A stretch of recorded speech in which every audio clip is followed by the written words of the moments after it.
Students, please settle down. Good evening to each one of you. At the closing ceremony of the Kautik 2025, at the outset, I congratulate the organizers for successfully holding this event, and I am very happy to see the participation of around 1400 students in more than a dozen of activities in different segments held during these 2 days.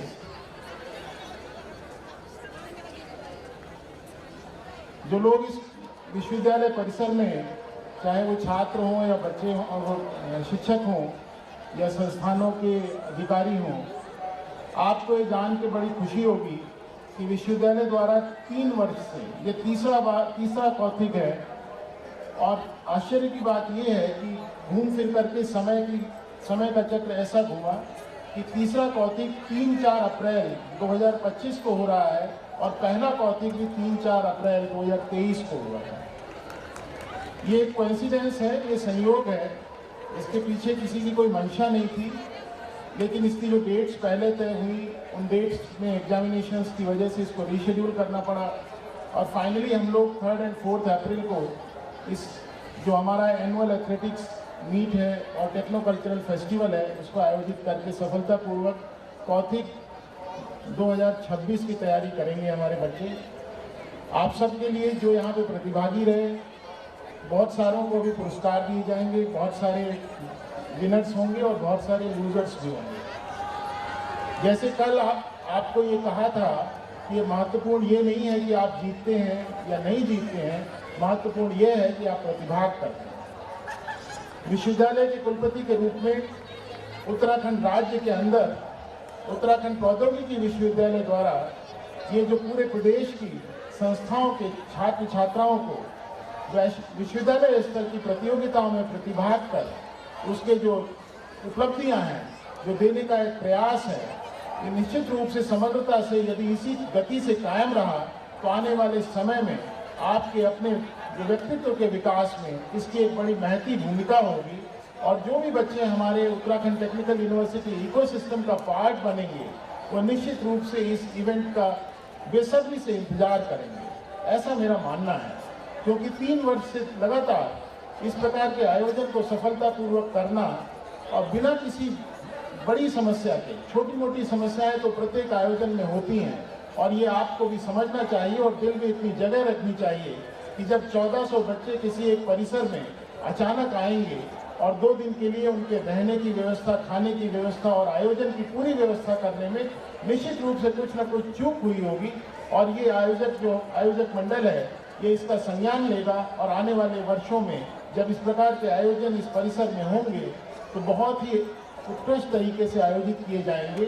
मेरी ये शुभकामनाएं भी हैं और मैं अपनी जो भी आयोजक मंडल के लोग हैं उनको इस बात के लिए कॉल ऑन भी करता हूं कि आप ऐसा प्रयास करें कि इस प्रकार के आयोजनों को करने के लिए आपके पास इतनी एक दक्ष टीम हो जो कि कभी भी किसी भी समय कहीं भी इस प्रकार के आयोजन कर सके। जो प्रदेश भर की संस्थाओं जिनकी की संख्या 45 बताई अभी डायरेक्टर साहब ने, वहाँ के जो छात्र छात्राएं यहाँ पर प्रतिभाग किए, आप सब के लिए एक बड़ा हर्ष का विषय है और हर्ष का समय है कि आपने यूनिवर्सिटी लेवल इवेंट में पार्टिसिपेट किया।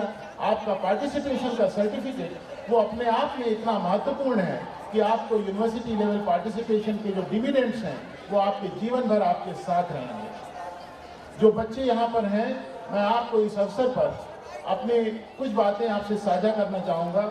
आपने ये देखा कि विगत 2 शैक्षणिक सत्रों से लगातार विश्वविद्यालय अपने शैक्षणिक कैलेंडर को जो भी कैलेंडर तय करता है उसका अक्षरशः अनुपालन करने का प्रयास करता रहा। सत्र 2024-25 में कुछ ऐसी तकनीकी समस्याएं all India council of technical education के स्तर से हुई जिसकी वजह से विश्वविद्यालय का शैक्षणिक सत्र थोड़ा सा डिलेल हुआ और इसी प्रकार से जो फार्मेसी काउंसिल ऑफ इंडिया है उसकी स्तर से भी कुछ शैक्षणिक मर्यादाएं इतनी विलंबित हुई उनके अप्रूवल्स में बहुत डिलेज हुआ जिसकी वजह से हमारा शैक्षिक कैलेंडर डिस्टर्ब हुआ। मेरे लिए ये बहुत दुख का विषय है क्योंकि जो भी बच्चे अंतिम वर्ष में हैं उनको समय पर डिग्री मिलनी चाहिए, उनको समय पर उनके रिजल्ट्स निकलने चाहिए। लेकिन इन सब के बावजूद यूनिवर्सिटी ने अपने एग्जामिनेशन सेक्शन को एक चैलेंज देते हुए ये प्रयास किया कि आप इसको रेगुलराइज करें, और आपने देखा होगा कि आपकी विंटर ब्रेक खत्म की गई और बैक टू बैक एक सेमेस्टर एग्जामिनेशन पूरे होने के बाद नेक्स्ट सेमेस्टर को शुरू कर दिया गया। इसमें जो तकनीकी समस्या विश्वविद्यालय के सामने आ रही है वो परीक्षा फल को लेकर के है। परीक्षा फल के घोषणा करने से पहले उसका मूल्यांकन भी होना है, और विगत 2 शैक्षणिक सत्रों से हम लोगों ने जो संपूर्ण पारदर्शिता का एक संकल्प लिया है, उस संकल्प के अंतर्गत उत्तर पुस्तिकाओं को छात्रों को अवलोकित भी कराना है। इस पूरी प्रक्रिया में क्योंकि शैक्षणिक कार्य भी समानांतर रूप से चल रहा है, शिक्षकों की संलिप्तता शैक्षणिक कार्यों में भी है, तो मूल्यांकन कार्य थोड़ा विलंबित है। इसके लिए आप सबको इस बात को समझना चाहिए कि यूनिवर्सिटी अपना भरसक प्रयास कर रही है कि जो शैक्षणिक कैलेंडर है वो ऑन टाइम किया जा सके। जो हमारी एग्जामिनेशन टीम है, जो हमारे संस्थानों के शिक्षक हैं, जो मूल्यांकन में लगे हुए हैं, ये सब के लिए एक चैलेंज है कि हम किस प्रकार जल्दी से जल्दी अपना मूल्यांकन समाप्त करके इस जो हमारा 24-25 का जो एकेडमिक सेशन है उसको टाइमली कंप्लीट करें। मैं इस अवसर पर ये बात आप लोगों से इसलिए साझा कर रहा हूँ कि आप यूनिवर्सिटी के मेरे व्यक्तिगत रूप से मेरे एम्बेसडर बन करके इस बात को अपने साथियों के बीच में चर्चा करें, उनको इस बात की जानकारी दें कि यूनिवर्सिटी और आपका जो पूरा इकोसिस्टम है वो लगातार प्रयास कर रहा है कि पूरी पारदर्शिता और पूरी निष्ठा के साथ जो भी कार्रवाई की जाए उसमें बच्चों के सामने एक रोल मॉडल यूनिवर्सिटी सिस्टम का होना चाहिए। जो हमारे एग्जामिनेशन सिस्टम की वीकनेसेस हैं, जो इवैल्यूएशन की वीकनेसेस हैं, उसको हम लोग पूरी शिद्दत के साथ जो भी हमारे पास रिप्रेजेंटेशंस आते हैं, इस नेचुरली एक ट्रांसपेरेंसी लाने का एक चैलेंज उस व्यक्ति के सामने होता है, उस तंत्र के सामने होता है जो अपने पूरे सिस्टम को खोलता है। आपको जानकारी होगी जो बच्चे नए प्रवेश लिए हैं उनके लिए तो ये सिस्टम ऐसा ही दिख रहा है, लेकिन जो पुराने बच्चे हैं जो अभी फाइनल ईयर में होंगे उनको पता होगा कि जो इवैल्यूएशन सिस्टम है किस प्रकार से एक ब्लैक बॉक्स होता था। उस ब्लैक बॉक्स के अंदर कि आपका इवैल्यूएशन में क्या हुआ क्या नहीं हुआ, इस जानकारी को लेने के लिए आपको ITI का सहारा लेना पड़ता था और उसमें काफ़ी लंबा समय लगता था, कई महीने लग जाते थे। लेकिन उसके बाद जब आपको जानकारी मिलती भी थी तब तक समय इतना बीत चुका होता था कि आप अगले सेमेस्टर की तरफ बढ़ चुके होते थे और आपको उसका समाधान नहीं मिल सकता था। इसीलिए 2022 में ये हम लोगों ने संकल्प लिया था कि ये एक यूनिवर्सिटी देश की ऐसी एफिलिएटिंग यूनिवर्सिटी होगी जो अपने पूरे सिस्टम को कम्प्लीटली ट्रांसपेरेंट और ओपन कर देगी, और वो हमने किया भी और सफल भी हुए।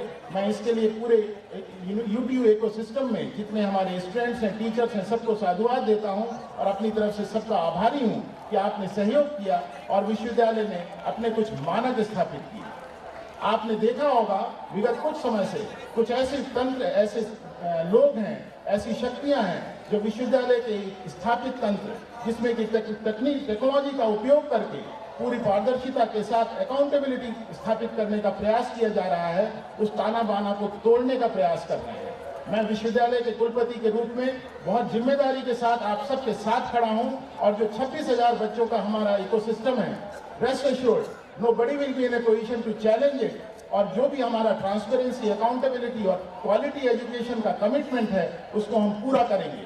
आप लोगों को इस बात का अपने स्तर से भी इवैल्यूएशन करना चाहिए। ये वो शक्तियां हैं जिनका विश्वविद्यालय से कोई लेना देना नहीं। मेरे पास किसी भी छात्र की कोई शिकायत नहीं, किसी टीचर की कोई शिकायत नहीं, और उनका कहना है कि टेक्नोलॉजी का उपयोग बंद कर दें। इस प्रकार से बंद नहीं हो सकता। आपने देखा होगा कि कल इस कार्यक्रम के प्रारंभ में भी एक व्यवधान करने का प्रयास किया गया। मैं उन सभी लोगों के लिए आभारी हूं जिन्होंने इस विश्वविद्यालय के वार्षिक उत्सव को निर्बाध रूप से संचालित किया। आज इस अवसर पर मैं अपनी तरफ से सभी बच्चों को ये कहना चाहूँगा कि आप अपने कैरेक्टर में एक रिस्पॉन्सिबिलिटी के साथ जो आपका एटीट्यूड है उसको बहुत सकारात्मक रखें। अपने वैल्यू सिस्टम में जो आपका कमिटमेंट है उसको बहुत स्ट्रांगली रिस्पेक्ट करें और ऑनेस्टली अपने कमिटमेंट के लिए प्रयास करें। अपने एथिकल स्टैंडर्ड्स को जितना हो सकता हो उतना उठाएं। ये आपके जीवन में आपके अपने मूल्य आपको बहुत सफल बनाएंगे। इसमें ना तो विश्वविद्यालय की कोई भूमिका होगी, ना परिवार की कोई भूमिका होगी।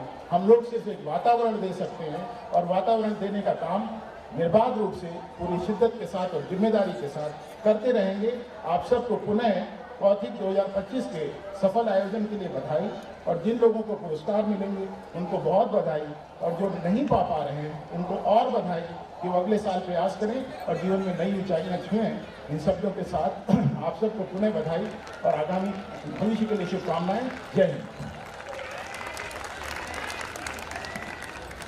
Thank you so much, sir. Now I would like to invite all the dignitaries to please felicitate the winners of the different events.